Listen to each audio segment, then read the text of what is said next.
Ladies and gentlemen, life is full of obstacles. At times, these obstacles can seem insurmountable, blocking our path and testing our resolve. But I'm here to tell you that overcoming obstacles is not only possible, it's essential to our growth and success. I've faced countless obstacles in my life, moments when I felt defeated, when the odds were stacked against me, and when giving up seemed like the easiest option. But each time, I found a way to push through, to rise above, and to emerge stronger. The key is to see obstacles not as barriers, but as opportunities. Opportunities to learn, to grow, and to prove to ourselves just how powerful we are. Today, I want to share with you the mindset and strategies that can help you overcome any obstacle in your path. It's time to change your perspective, to embrace the challenges, and to turn every setback into a setup for your comeback. Experience the pain, experience the rejection, experience the hard times. That's how you grow. That's how you develop yourself. That's how you begin to appreciate what you get when you're working on a dream. At some point in time, a transition takes place, and the transition is what you are becoming in pursuit of the dream.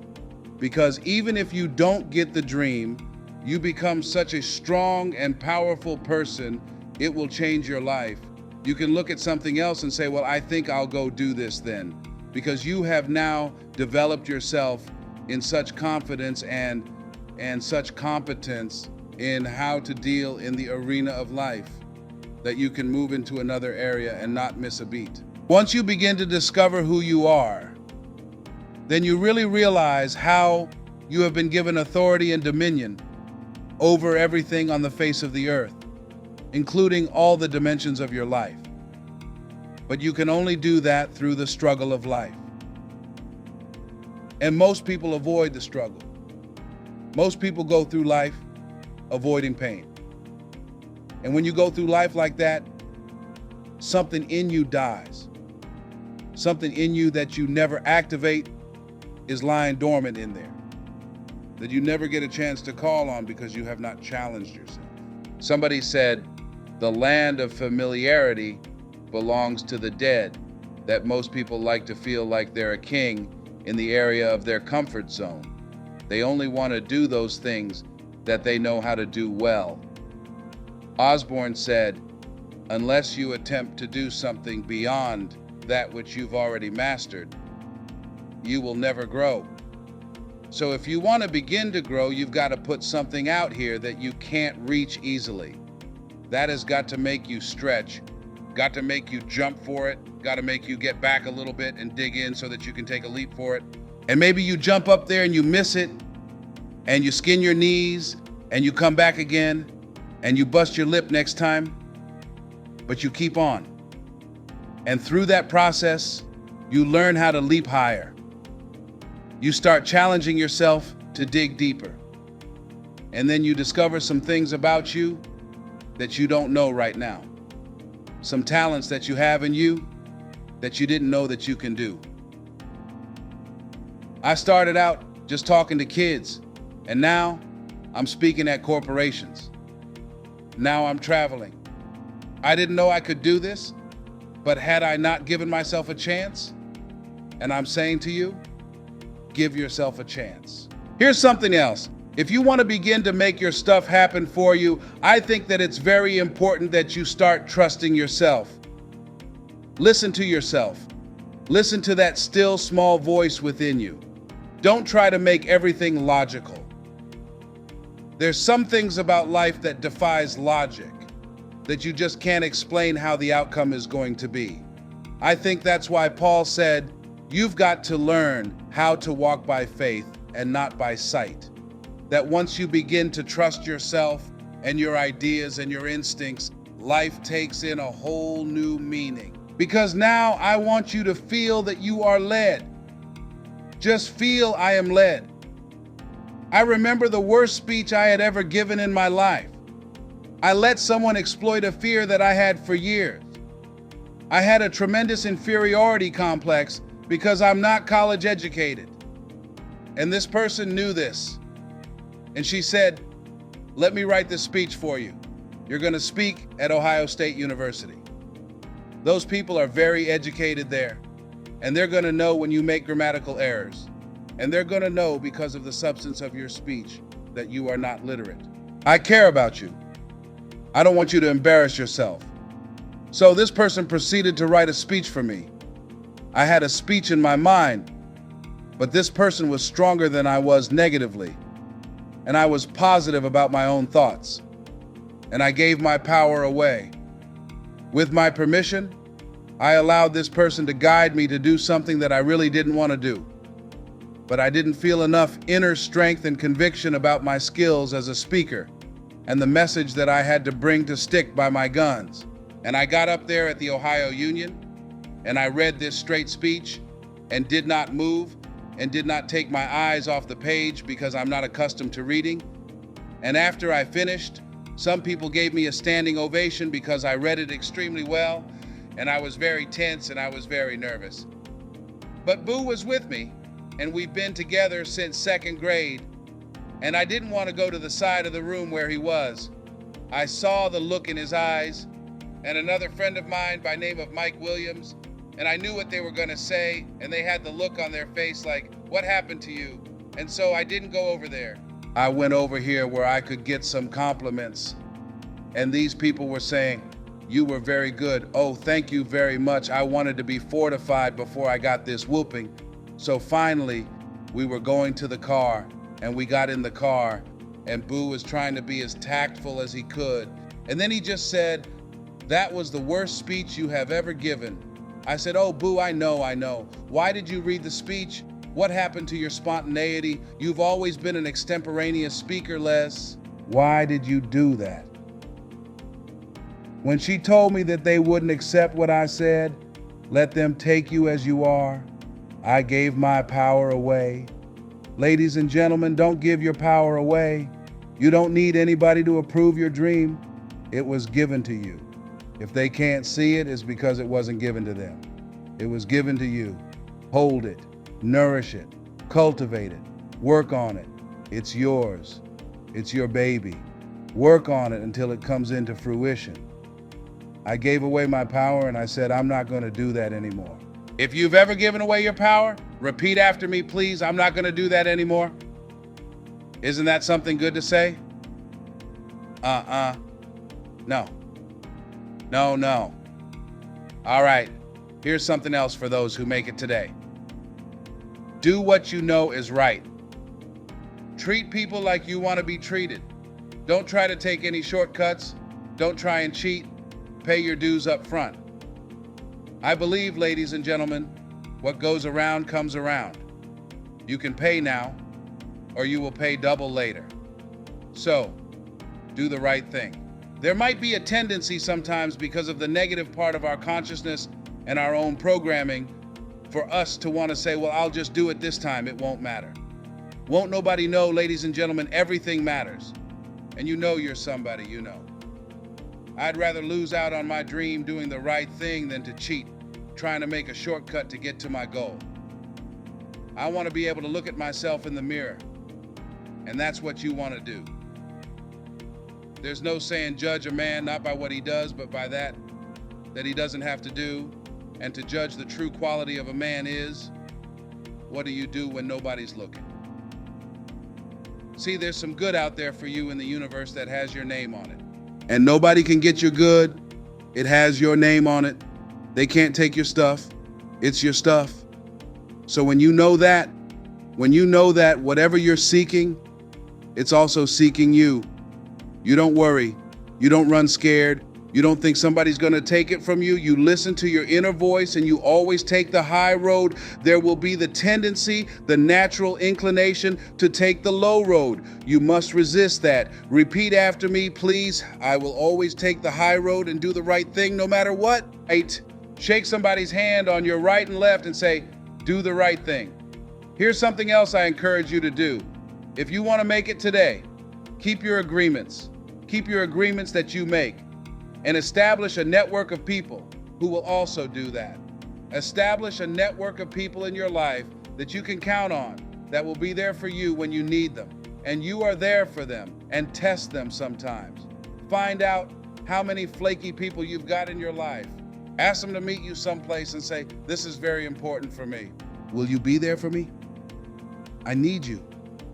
Whoever shows up, write their name down. Those that don't show up, draw a line through their name. And when they call you, make sure you're not available for them. Are you busy? No. I just choose not to deal with you in this way. Get all the flaky people out of your life. I asked a friend of mine today about a mutual friend. I said, have you talked to him? She said, no. I said, why? He's so negative.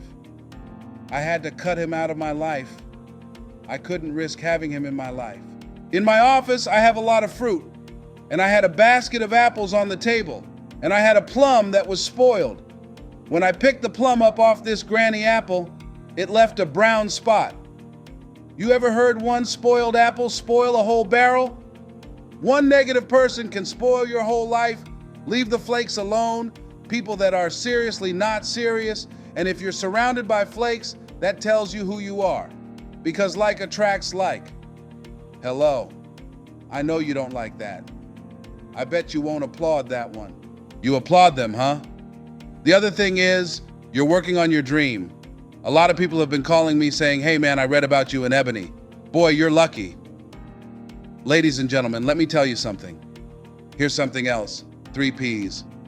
To have in your life and working on your dream and doing your life work. You must be patient, persistent, and positive no matter what. I called John H. Johnson for 2.5 years to get in that magazine. The first time I called him, he wouldn't talk to me then. I was persistent, trying to find out who knew him so that could invite me there to meet him or the opportunity to speak so that he could hear me. And I met a guy who worked for him and I said, hey, I like to speak for you guys for free. I just want to know, will he be in the audience? They said yes. Good. I spoke and I tried to tear the microphone up and he said after I finished, hey young man, you're quite impressive. I'm going to have my staff do an article on you. I said, thank you, Mr. Johnson. And I sent him information on me, Federal Express, and it didn't happen. Waited for a month and it didn't happen. Waited for 2 months, but it didn't happen. I stopped calling every month. Hello, how are you? May I speak to Mr. Johnson? I'm sorry, he's not available. Tell him Les Brown calling. I just want to say thank you very much for the article. When he put it in, I kept on doing it, kept on calling, sending new articles, sending new information on me, kept on upgrading the information on me, sending him thank you letters. Thank you, Mr. Johnson.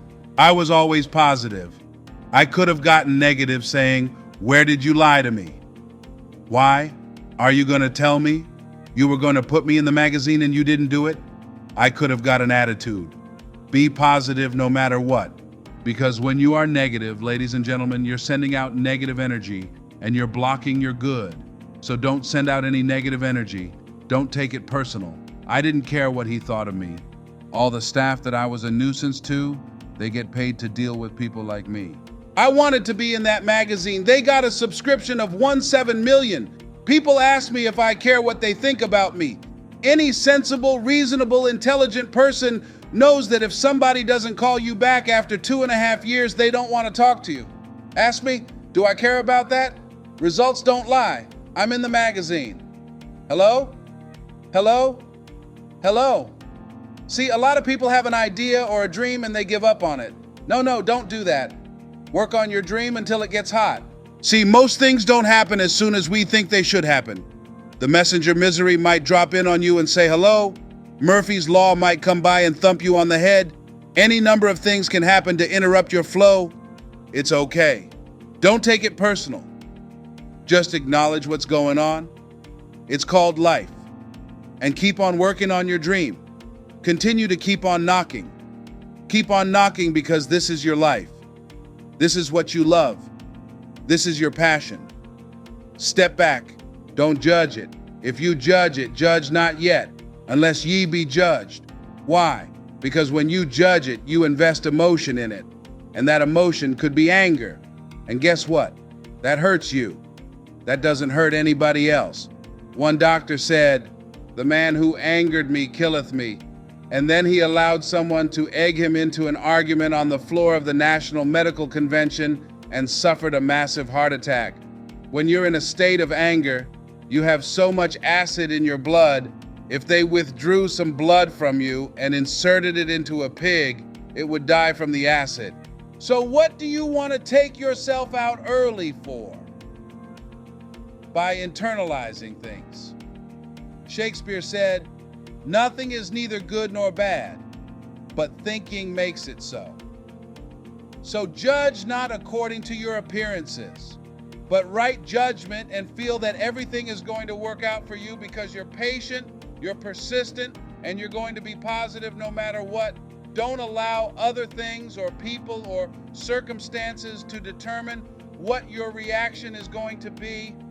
I was out to dinner with some people, and we had a waitress that was quite discourteous and rude, and the people around me took an attitude about it. I learned how to observe life. I think that in order to overcome life, you got to learn how to observe it. Just stand back and watch what's going on and choose not to buy into it. I said, "Excuse me, ma'am?" I said, "Do you know what TIP stands for?" She said, "No." I said, "TIP stands for to ensure promptness. We've been sitting here a long time. I want to give you $5 up front to ensure a prompt meal. Would you assist me?" She gave me the biggest smile and said, "Of course I will." And I said, "By the way, I'm not with these people. I'm going to be sitting at another table. Please put my meal over there. Serve them by themselves. See, I don't want to make anybody angry. Who goes behind closed doors to prepare my food?" "Oh no, I got my food." If I told him, I said, "If I were you, I wouldn't eat that. Where's the manager? I want to see him." She said, "I'll get him." Just a minute. I know what she did to their food. "Oh no." I said, "Eat that at your own risk. I don't even want y'all driving me home. I'll get your cab." No. I don't know when that's going to take effect on you. So don't allow people to determine how you are going to respond to them or circumstances. Learn to look at it. A friend of mine, Tom Perkins, handsome, articulate man in his mid-50s. He had a tremendous business. And at the height of his success, someone was killed in his business. He was sued and lost $750,000, lost his business, lost his family, lost his home, everything. He was devastated, ladies and gentlemen. He started living in his car. He would wash up in a McDonald's across from Howard University on Georgia Avenue in Washington, D.C. He said, "Les, I was so depressed." He said, "I had everything. And then one day I lost it all." He said, "I didn't want to live anymore." He got some sleeping pills, and he took over 35 sleeping pills. And he laid down, folded his hands across his chest, and he said he went to sleep to die. 2 days later, much to his amazement, he woke up. He couldn't even get that right. I said, "What happened then, Tom?" He said, "An incredible thing happened." He said, he was laying there for a moment. He said, and a voice said to him inside his mind, "It wasn't your life to take. That was one thing." He said, "Since that day, when I get any major challenges, I don't take it on myself personally. I feel that I've got somebody with me." He said, "I'll never leave you nor forsake you." He said, "Hey," I said, "God, you got to handle this for me. This is too much for me." He said, "I don't sweat the challenges of life." Repeat out to me, please, don't sweat the small stuff, because it's all small stuff. See, whatever you were, if someone called you right now and said, "Listen, you got 2 days to live," I'm telling you, you won't be worried about your bills, ladies and gentlemen. You won't be worried about whether or not somebody loves you or is cheating on you because you're about to check out, okay? So put things in perspective. Here's something else Tommy said that I think is important. He said that the voice also said to him, "If you change your ways, I'll give you far more than you ever lost." Look at your life right now. If you want to keep on getting what you're getting, keep on doing what you're doing, you've got to be willing to change your ways. Your life is working. If you don't like what you have produced, you are a director. You are the star. You wrote this script. You produced this. Whatever it is, if it's a hit, you produced it. If it's a flop, you produced it. Take ownership of it and decide to go back to the drawing board and rewrite the script that you are the star of. You have the power to do that on this day. You can declare that I'm going to change. As you look back on your life, you can decide that I don't like what I produced here, and I want higher ground. I want to begin to experience more love. I want to have more adventure in my life. I want something that gives my life a sense of meaning. Ladies and gentlemen, I've been selected to head up a program called Project Life in Chicago, training thousands of kids. And I had the experience. We had our second session this past Monday. And to see these young people when they came in, and to see the young people and their parents in the community, volunteers when they went out. One young man from the Cabrini Green Housing Projects who didn't want to be there, who came up and said, I want you to know I'm so glad to be here. And he said, I'll never be the same again. He said, thank you, mister. He said, I just got to go now. But thank you, sir. I'll never be the same again. To see a letter I got from a young man who was in the Cook County Jail where I work on Monday morning. And this young man will not be out of jail for at least 50 years. At least 50 years. They gave him 100 years. This guy has shot at least 60 people that we know of and killed 10 at least. And this letter he wrote, he said, since listening to your tapes, he said, I have not changed, but I feel a different person in me. Over 70% of these young men are there for murder. We wanted to have a two-pronged attack where we would train people on the outside and train those that are in the jails. Because I believe if you cage them like animals and treat them like animals, and they're out on the streets every 22 months, they're gonna get out and act like animals and go back in like animals. So we said, let's take an approach. This gives me my life. This. Now, this might be insane, but I felt so good. I believe, ladies and gentlemen, if we can accept the possibility that this is the decade of consciousness. That's what I believe, that this is the decade of consciousness. If you please, a time where we can begin to create in folks' minds the idea, the possibility that we can create a more humane society. The possibility that we can create more love, communication, and understanding in relationships. The possibility that we can create a drug-free America. The possibility that we can create the kind of respect for diversity and difference in our multicultural society. The possibility that we can begin to develop the mindset to bring out the best in people, to encourage them to achieve their greatness and support them in their dreams. That if we can, in this decade of consciousness, to begin to see and envision that happening, and that we all can play a role, that we were born for such a time as this, that we showed up for this, that we survived 1 out of 9 million sperms, and we have been chosen for this great work. What an exciting time to be alive. Here's something else to recognize wherever you are on the ladder of life. And I was reading Dr. Norman Vincent Peale's latest book called The Power of Positive Living, which I think is his greatest work. And he has something in there, a section called Comeback Power. Wherever you are in life, ladies and gentlemen, you've got comeback power. I don't care how low you are. I don't care what you have done. I don't care what you have experienced. I don't care how devastated your life might appear to be, the shambles it might be in. There is a power in you that can enable you to be stronger and better than anything that's out here. One man who came to the training, he was not a kid, and I knew he had a drinking problem. And he was looking at me, and I could smell alcohol on him. I said, "Excuse me. Come here, come here, come here." He said, "What is it?" I said, "Let me tell you something. I want you to know you've got something in you that's stronger than that poison you're putting in your body. Do you understand me?" And he was looking, he was backing up, backing. He said, no. He said, "I don't know, man." I said, "It is." I said, "That's why you're here.